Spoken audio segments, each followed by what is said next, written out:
Father, I just want to say that I'm really grateful for the Orthodox faith and everything that I've come to learn as true worship. You know, coming from a lot of different churches, I embrace the faith, and the rewards have been just magnificent. Gets better. But wherever I go, it doesn't matter if I go to Holy Apostles, it doesn't matter if I'm Christ the Savior, my home church, or any other church. I could go to the Serbian church, the Greek church, the liturgy is the same. And once I really got a hold of that and started really paying attention to what's going on during the Divine Liturgy, I'm seeing stuff every Sunday that, people have been there 30 years, they don't see that. What a tremendous blessing.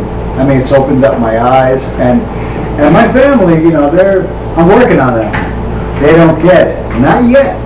But they see the transformation, and they're like, whatever you're doing, keep doing it. And that's you're not the same guy. That's John's point. That 5 or 6 how years we ago. live, it's going to affect people. They're going to see it. Not only that, but how we communicate with the people in our parish. People that go to church every Sunday, they make every Vespers, and I'm like, oh man, these people are laying a guilt trip on me. Man, I got to go to Vespers. I got to do this. And, but you know what? Father Stephen nailed it a couple of Sundays ago. It's all here. All you have to do is come, and that's the hardest thing sometimes. I'm grateful. There's a story I love of some guys came to a stoplight, and the car in front didn't notice the light changed, and so the light's green, and the person behind it is like, seeing this waiting, and they're in this area, so they're a little more patient, not like New York where they're reading it.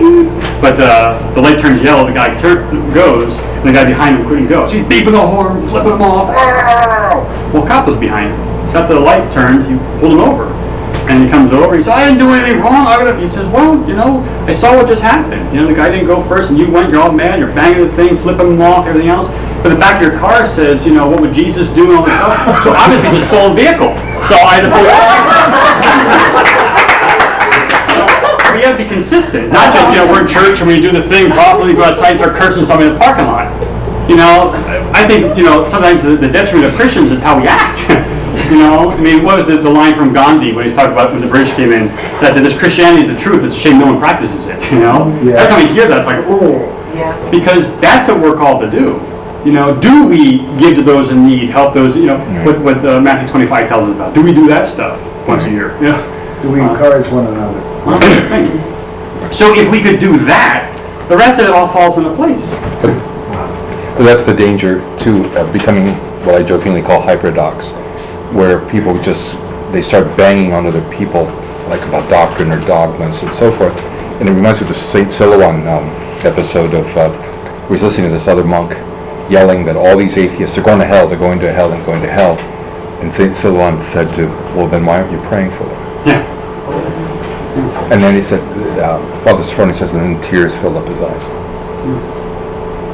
We think about it. If we are so concerned with everybody else as we should be, we want to share that hope that is in us. Not just that, we pick up a gospel and perfectly go in a circle and put it down with it, but the hope that he's risen from the dead. The worst thing in the world that we have to deal with, death, right? Can't get around that one, sickness and death. Well, the church tells us even that one's off the table, Why don't we want to share that with somebody? Every time I go and give a sermon, a eulogy at a funeral, I always say, if someone's here who does not believe, I pity you. Because what an awful experience this is. You throw a guy in a grave and that's it. But for us, there's hope. Even in the face of this, we can still sing Christ is risen from the dead. That's the conviction of the Christian faith, that even death itself and all the horrors of church shootings in Charleston or whatever else, that in the end, Christ has the final word and his word is life. Mm-hmm. That's what our conviction is to the world. Not just, all this other stuff. And St. Paisius of Mount Athos, who was just canonized, he says, the only way I have any kind of sanity in this world is knowing in the end Christ has the final word. That he has it all figured out in the end. But in the meantime, it's all kinds of mess. So our job is not to participate in the mess. Not be part of the problem, part of the solution. But that takes effort, that takes struggle. That's what the whole Christian life is. And so all this stuff that we do and see and experience is to aid us in that. Father Stephen said that everything is here. It's absolutely true. All the tools are there. But if someone doesn't know how to use the tools, and my favorite joke, right? And I can say this because I have Polish descent. So, a Polish guy goes and buys a chainsaw, right? And they say you'll do a much better job cutting your wood because you only did like 10 whatever and you'll worth it. Sure, so pays the money, goes there and does the thing. Comes back a week later, goes, this really isn't working. I'm doing like a fraction of what I was doing before. He goes, what's wrong here? He goes, the guy goes, whoa, what is that thing? You never turned it on. So if you didn't know how to do it, it's not going to help you. So you have all this stuff in the church and not engage any of it, it's not going to do us any good.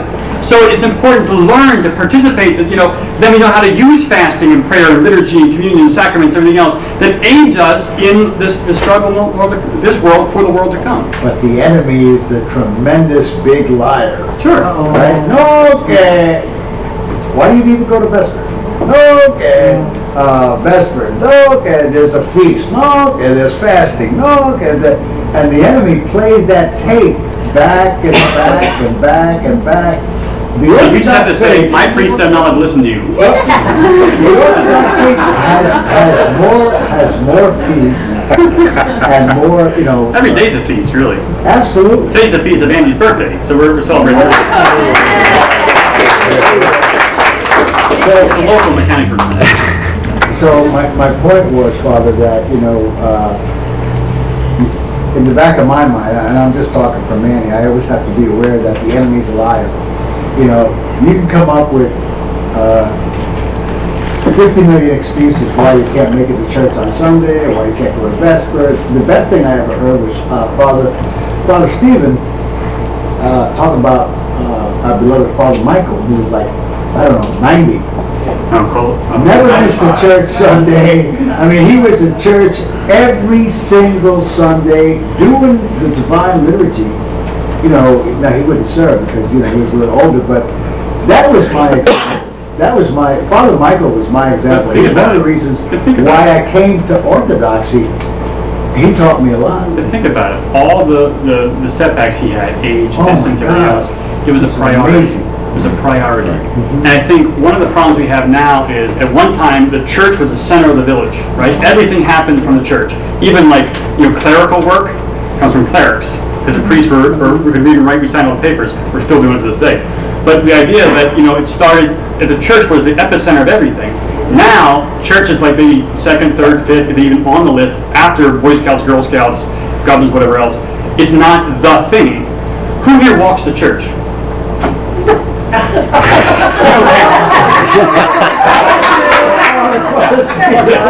Well, my point is, they're all outnumbered. And I really do want So the problem is, it used to be everybody walked to church. Yes, yes. Now we're more of a commuter. Everyone drives to church. I love it. Because we've kind of lost that sense of the church being the center of everything. And how we recapture that, I don't know. But that's part of it. It has to be a priority in our lives. And if we can't be there physically, okay, then do it in your icon corner. Right? Do something. I tell my people, you can't come to church for whatever reason, that's not a pass, then go and watch YouTube videos the whole time. Go say your prayers during that time. Go on the internet, you have services recorded, watch them. Play Transfiguration Monster at Elwood City, they got a grant to do this. Every service is live, you go watch the whole thing. And our monastic services are longer than ours. But, it's all there, So there's no excuse. If our priorities are there, But the question is, are our priorities lined up right? That's the question we have to ask ourselves. Father, I was fortunate enough to be part of the real old generation and among Orthodox and Catholic and in a community. And all of the Bubbas, all of the Nonas, whatever, they all got their food all prepared early on Saturday. And it was all done. Orthodox would go there, Vesper services, and Catholics would go to confession, whatever, and prepare themselves for Sunday. The whole community went as there was not that was their center. If you had choir practice, we would have a choir practice. But that was that generation, and it just seems like it after my generation, all of a sudden, boom, it totally changed. But the communities were like that. Well, and that's one of the things that I know the churches strive for this. That Demetrius talks about a lot in his parish, Stephen, about the community, the body of Christ that's here, the brotherhood, the sisterhood, the unity of the church is not just something we talk about, it's a reality that we experience. And if we're not experiencing it, it's our own darn fault it's there. Oh, and they would go to church mass or the Divine Liturgy every day. Some of them, that was their beginning of their, Right. the beginning of their, I said, and I asked sometimes, because I didn't see it when I go to school, they'd say, that's because we have to have our food. And I look at it, the Eucharist. It starts our day. And that was a part of their life. Well, Father, we can't live in the past. We are what we are. Right. We have to learn to accommodate Sure. the reality of where we're at. But not compromise. No. You know? So even if we can't come to everything, the hope is that we could. It's still, the bar's still high. Because what the easy thing for us to do is say, well, here's where we are, I'll just do 50% or whatever else. We're always trying to shoot higher and higher, because the perfection is Christ. That's what our aim is, and we do the best we can with it. So we live in our reality. Sure, we can't live in the past, but we have to address our reality as well and challenge ourselves always to do better, always to do more, always to strive for greater. Because even in the kingdom which is to come, it's always higher, glory to glory to glory for eternity. It never stops. We don't just stay in one place. We're always ascending in glory. Now it'll never end, because eternity is eternity.